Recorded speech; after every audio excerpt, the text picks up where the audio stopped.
Alrighty. Well, hello everyone. Thank you for joining us. We're just going to get started now. Just making sure that everybody has had a chance to join the meeting. Maybe I'll hand this over to Megan. Sounds good. Thank you so much, Matt. Aloha and welcome. I want to thank everybody for joining the Lanai Destination Management Action Plan 2026 to 2028 online webinar where we will be presenting this draft plan. My name is Megan DeGaia and I'm the Destination Manager for Lanai and Maui. I'm based here on Maui with the Hawaii Tourism Authority. And so this webinar, it will be recorded and we'll be posting it on the HTA website within the next couple of days. Once it's posted, I'll be sure to email this link out to everyone, and we would certainly appreciate it if you could share it with others. We're really wanting to encourage broad and meaningful participation in the development of this draft plan. It is a community-driven effort, and the community is at the heart of this work. So we encourage everyone to provide their mana'o online. With me on the call today is my fellow destination managers from throughout the state, and they will be helping to answer any questions that you might put in the Q&A function on this webinar.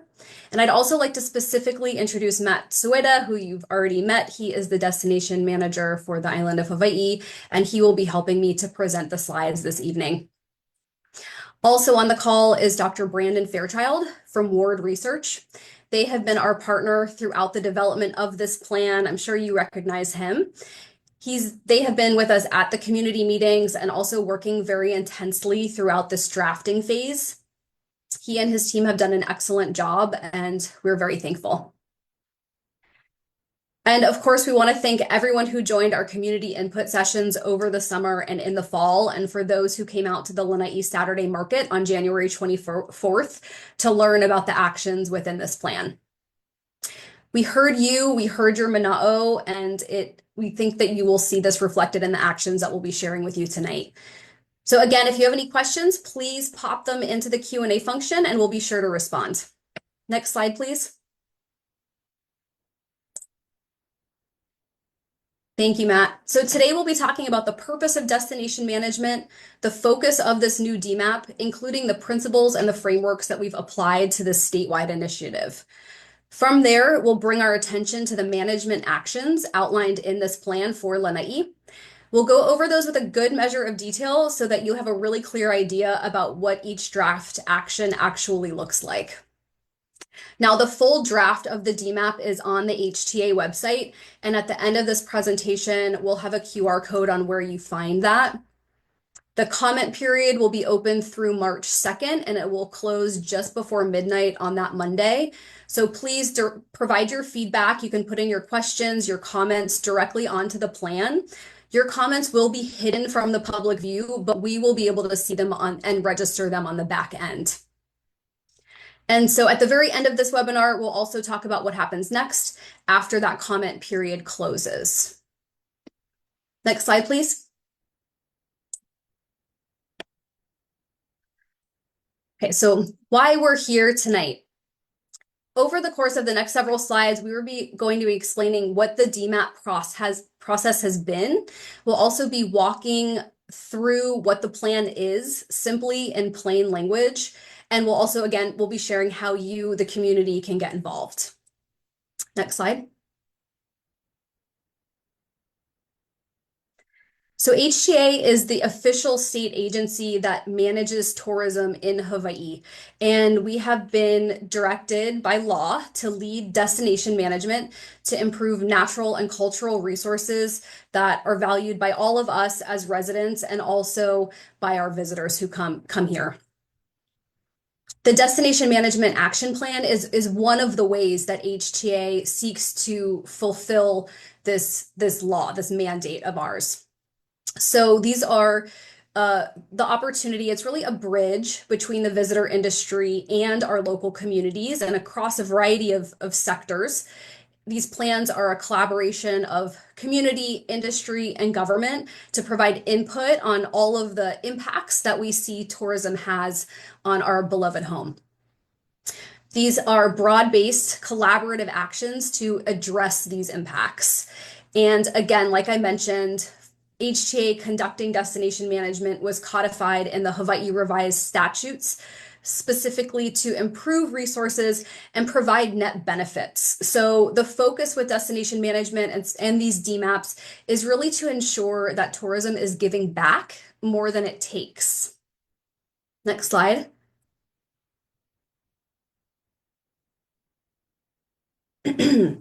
So for those of you who have been accompanying this process, you know that our first set of DMAPs, which was again a 3-year plan, just as this one sets out to be, spanned the years of 2021 through 2023. And this was really the first time that HTA set out to build this bridge with community and across sectors through these destination management action plans.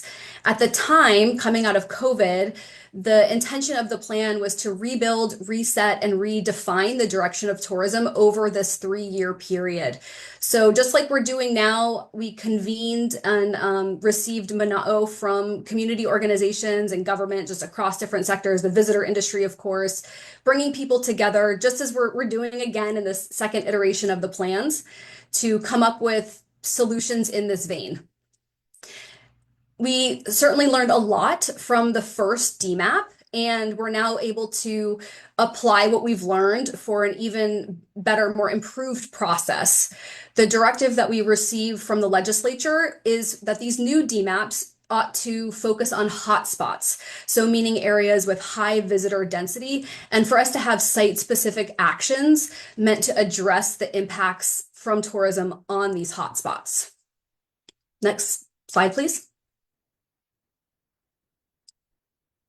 So this slide shares the context of where we've come over the last several months, where we are now, and where we're going. So over the summertime, towards the end of the summer and into the fall, we had a series of public input sessions, both virtually and throughout the state, on the island of Lanai. And it was during that phase that we heard a lot from community and our advisory group, which I'll share with you, about what folks on Lanai wanted to go into this plan. From there, we looked at all of that information, continued to meet with the advisory group, and from there, we're able to draft the plan that we have now. Now we're at the moment where we can share and present the actions within this plan with you, and also, most importantly, hear your feedback on what the actions are. From there, in March, we'll be incorporating that feedback, and from there, we'll be finalizing and publishing the drafts. And so this all stacks up to when the HTA will be requesting funding from the legislature. So hopefully at that point, we'll be able to receive funding and then move forward with implementation. Next slide, I'm going to pass it back to you, Matt. Thank you, Megan. So, now that Megan has kind of given us the intro, I just wanted to touch a little bit on the hotspot criteria that we are using. So on this slide, you can see that we've headed into the planning process with 3 big criteria to identify and prioritize hotspots. The first criteria was identification. So we're asking the question, is this site strained? That relates to how visitors arrive and use the site. Another question that we ask is about context. So how bad is the strain? So we're seeking to categorize what kinds of strain are happening, whether that's environmental strain, cultural strain, safety, things like that. Finally, we're looking at feasibility. We're asking the question, what can we do about it? How can we effectively respond? So this is really an attempt to try to reconcile what we're hearing about a particular place with what HTA and our partners are equipped to do, given the authorities that we have or may not have as directed by the state, and with the recognition that we at HTA do not own Lāna and do not have that sort of jurisdiction over specific areas and enforcement. So when we're looking at Lanai in particular, only one hotspot emerged from these criteria, and that would be Hulupo'e Bay. But more importantly, community called on us to actually increase visitation, primarily for the purpose of supporting small businesses and nonprofits, and also, do it in ways that would proactively prevent future hotspots from emerging or re-emerging. So I think a good way to sort of sum that up, we're looking at considerations for draft actions under maybe two larger categories. As we continue hearing an emphasis from the community that there aren't necessarily hotspots on Lanai, we're also hearing and collectively considering other possible actions that could support an increase of responsible managed or, controlled visitation. So the ideas for actions at priority hotspots came directly from Lanai residents at our advisory group meetings, also from input sessions and a lot of conversations with Megan and other staff. So we evaluated proposed actions based on two considerations. First, how does the proposed action align with what residents envision for Lanai? And of course, stakeholder suggestions shape that starting point.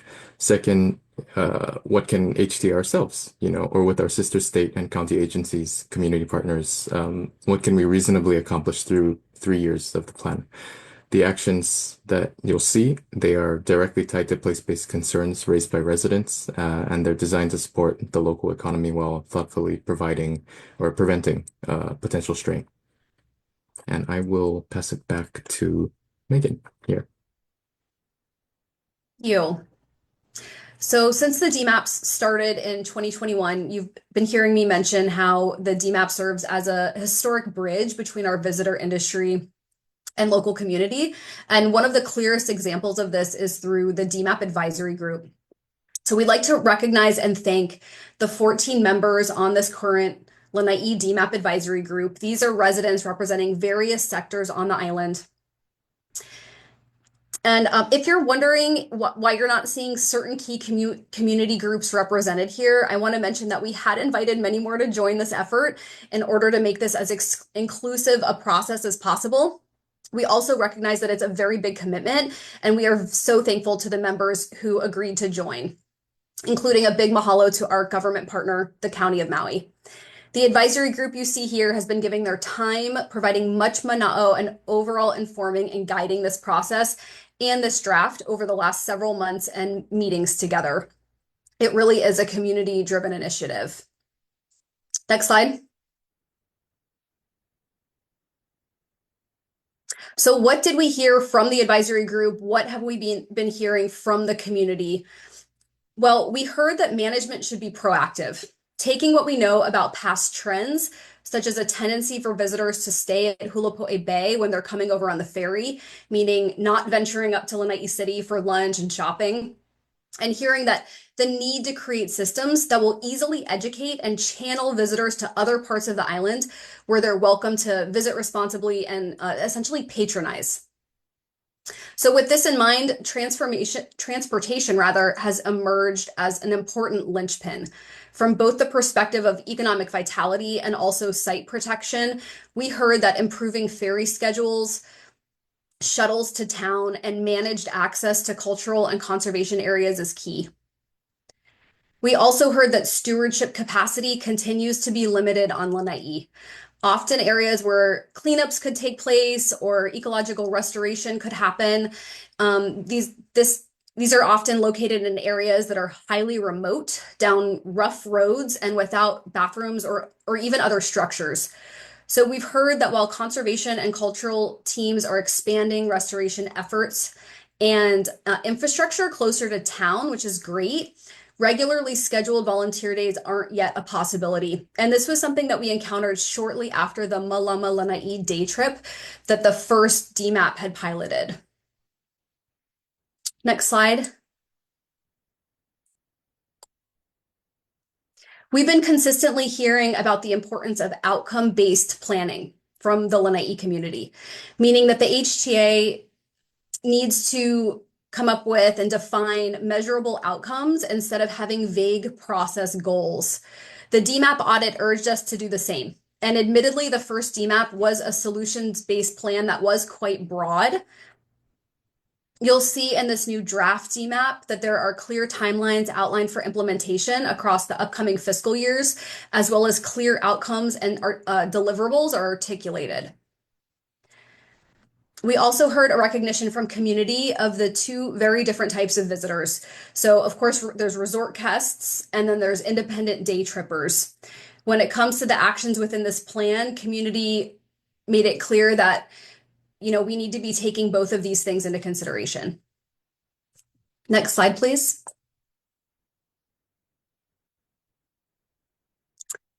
So with all of this, what were the priorities we heard from the community, which then went into informing the actions that are now in this draft plan? Number one, take a proactive, not a reactive approach that will ultimately preserve natural resources and support the local economy in Lanai City. Also, tourism on Lanai should fit the island's scale, the unique culture on Lanai, and the precious environment. Local coordination also stood out as a clear priority. So this looks like having an on-island destination manager for Lanai, as opposed to having one based over here on Maui. And number two within that is coordination, communication, and local inclusion, identified as key to strengthening tourism offerings on Lanai. So just meaning to say, we heard from the advisory group in particular, the opportunity for there to be more communication, more coordination when events are happening, or when things related to tourism are coming down the pike. Next slide, please. Okay, the DMAP structure. So the actions within the DMAP are organized in two sections. So when you go in online, you're going to kind of see this division within the plan itself, this organization within the plan. One it's a management action, and then also island-wide actions. All of these actions listed here, we're going to focus on each one individually on the upcoming slides. And as we go through them, I think you'll also see how they work synergistically together. Next slide, please. Okay. So while the DMAPs for the other islands have several actions to address what we call priority hotspots, which Matt was talking a little bit about that criteria, Lanai has one management action. So this is the way that Lanai's DMAP is different from the other DMAPs in the state. And so for this reason, I'm going to go into a bit more detail than I normally would going through this action in particular. So this action, MH1, it calls us to develop and launch a shuttle pilot linking Manele Harbor, Hulapo'i Beach Park, and Lanai City. So the goal here is to establish and pilot a coordinated on-island shuttle service, which would link the harbor, Manele Harbor, Hulapo'i Beach Park, Lanai City, and this would be to improve visitor access throughout the island. It would be to enhance the visitor experience and proactively manage visitor movement before congestion or strain emerges. So HTA would lead this action. You can imagine it as a free hop-on, hop-off shuttle, which could be utilized by both residents and visitors. And it could be a great place where visitors can hear community-driven messaging while they're aboard the shuttle on how to visit responsibly while they're there on Lanai. Okay, so how would this roll out? Well, in the first year, fiscal year 27, HTA would initiate an assessment to determine feasibility, what the route would be, what operations would look like. All of this would be to inform the design of the shuttle, the governance, the funding, and then evaluation criteria. So for example, determining the shuttle route, the frequency, the hours, and lining this up with ferry and potentially flight schedules as well. Either HTA would do this directly or we would procure that assessment, meaning we would put out an RFP, a request for proposal. And this would not be happening in a vacuum. There would also be at least 2 community engagement sessions and documented input from a set number of partners. In fiscal year 28, it's intended that HTA would then procure a Lanai-based shuttle operator to operate a 1-year pilot service, providing vehicles, staffing, insurance, maintenance would all be handled by that operator. This could potentially extend longer than that 1 year. You'll see kind of the layout of all of this within the plan when you go online. And more details for FY29, for example, can also be found in the plan. So please take a look at that. Please add any questions, add your mana'o. We really want to hear your input on this. Next slide, please. IW1. Okay, so now we're focusing on what we call island-wide actions.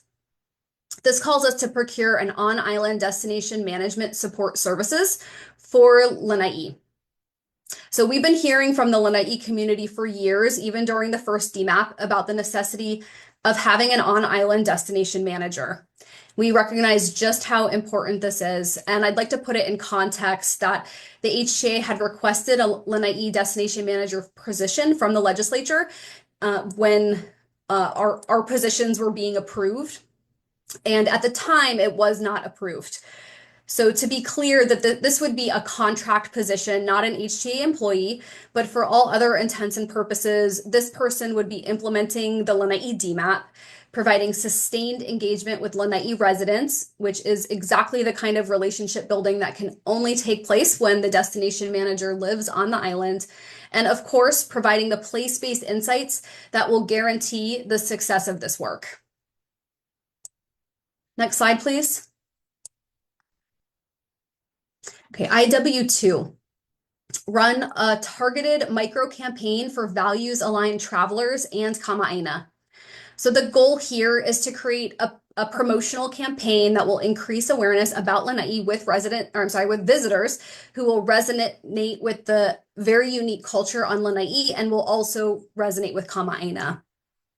The campaign would include community-supported messaging, it would include the shuttle, and it would include the community-defined visitor pathway of the shuttle as well. This would build and expand upon the work that was done by the first Lanai advisory group, where they created a new brand identity and community-supported messaging themes for the island. They also had a micro campaign for the island at the time, but this action would continue that work and it would also take it a step further. Next slide, please. IW3, advanced pathways that simplify Lanai day trip planning and booking. So the goal here is to reduce the logistical guesswork and the barriers that a visitor currently encounters when trying to plan a trip to Lanai. Ultimately, this action would streamline a booking pathway. So for example, a visitor would be able to choose from and book a variety of packages, and it will ultimately simplify how visitors understand and plan their trip to Lanai. This would all be in support of local businesses and nonprofits. Next slide, please. And this is the last island-wide action. IW4, it calls for the development of Lanai pre-arrival videos for Maui and Oahu commuter terminals and also Maui harbors. So the goal here is to prepare travelers headed to Lanai with culturally grounded orientation, also practical information before their departure, by producing short pre-arrival videos that they can watch while they're waiting for their flight or waiting for the ferry, or while they're actually on the ferry rather. So this is distinct from the micro campaign mentioned in the previous slide, and that those videos would be utilized to appeal to visitors, inviting them to book a trip, trying to inspire them to book a trip to Lanai itself. And then these videos would be used as orientation and education videos post-arrival to the state, but pre-arrival to Lanai, again, while they're waiting for their flight or while they're on the ferry. And so this concludes the actions within the plan, and I want to pass it over to Matt, where he's going to share with you about how to get involved and next steps. Thank you, Megan. So last things here, just kind of housekeeping. Again, thank you so much for joining us today. We really appreciate your time and engagement. I know this has been a long process and a lot of you have contributed directly in the formation of the draft. So we have here on the screen, you have a QR code and the URL. If you click there, you can see the plan in full. You can also see all of the other island plans if you're interested. The public review period is open until March 2nd, 11:59 p.m. So during that period from now until then, you can go online, you can comment directly on the document, give us your feedback that way. You can email, of course. Our emails are on the page. Megan's email is there, and our planner, Kendrick Leong, his email is there as well. But again, we really encourage you to give that feedback in writing. We're here to answer questions as well. There is a Q&A feature on Zoom if you kind of go to the bottom of your screen, so you can type in questions there if you have anything right now. But moving forward, That's the review period, and we will be revising, our drafts based on your feedback. We're hoping to get that done by mid-March so that we have time to have our board review and publish this plan in April. The main sort of constraint on that timeline is the state legislative calendar. So we are trying to finalize all of this so that we can make a push for budget requests in a timely manner, along with the priorities that residents have identified. So that's all for me. But I do want to give folks just a few seconds to type in any questions if they do have them. Putting down a link here in the chat as well. There's a little survey if you want to provide feedback on this session. And again, we look forward to hearing from you and staying engaged in multiple ways. So thank you.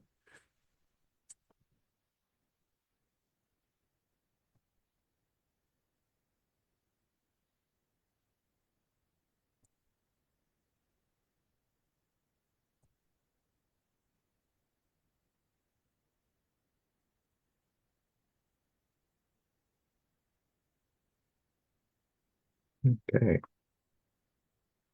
Well, if there are no other questions, yeah, please feel free to email or reach out directly through the portal on the website. We'll let you have dinner, but I'll let Megan have the final word here. Thank you, Matt. Yes, I just want to say thank you again for everyone who joined us this evening to learn about the Lanai draft DMAP. Really appreciate you taking time out of your night. Please, when we share out the recording of this, we invite you to please share it out with your circles, your neighbors, your networks. Please talk about it with folks that you see in Dole Park. We really want to encourage broad and meaningful participation on this plan. Also, you see my email there. Please don't hesitate to reach out. Happy to chat with you on the phone or, virtually, and really just want to keep the lines of communication open and hear what you think. So thank you again so very much and have a great night. Mahalo.